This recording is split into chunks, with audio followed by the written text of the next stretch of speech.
Eu acho que existe algum espaço, sim, na negociação coletiva. Aliás, a GDPR tem um artigo específico, acho que é o 64, que diz que as normas coletivas poderão regular.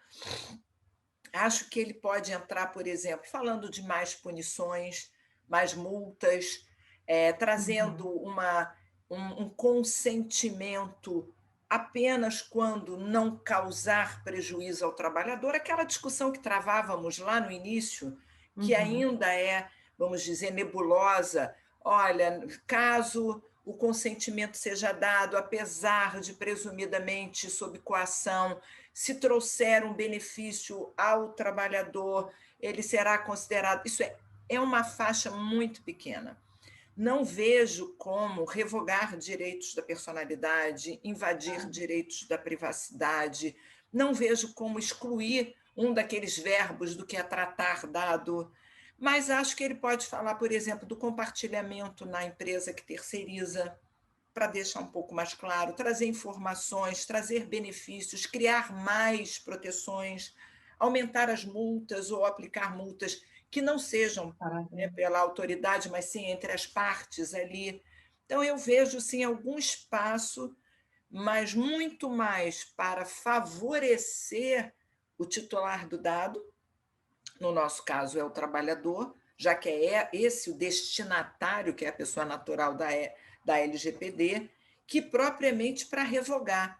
Talvez, assim, falando em alguma revogação, eu só posso imaginar uma questão, por exemplo, eu não sei se vão concordar, é, vou falar, se não concordarem, diga. A Lei Geral de Proteção de Dados diz que o operador responde solidariamente com o controlador. E a doutrina, né, é muito cedo para falar de jurisprudência, mas nós aqui no Brasil, os que estão comentando o assunto, a gente vem dizendo que é possível um empregado ser nomeado operador. E o TJ e alguns órgãos públicos já têm nomeado dentro dos seus órgãos públicos operadores servidores. E não é crível que ele seja solidário quando ele obedece às regras. Isso é, quando ele não age com má fé ou extrapolação. Então, talvez a norma coletiva pudesse dizer não há solidariedade, e aí seria uma revogação da lei, quando o operador for empregado do controlador e obedecer às regras desse. Então, desde que sejam regras lícitas, né? Obviamente.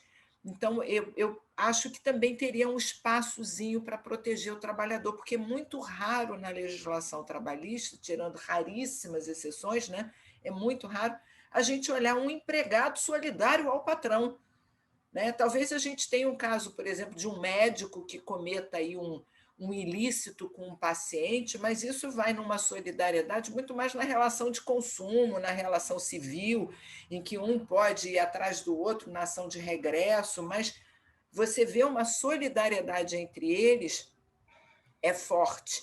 E como hoje existe esse entendimento de que o operador pode ser empregado, eu acho que a norma coletiva pode tratar um pouquinho dessa solidariedade.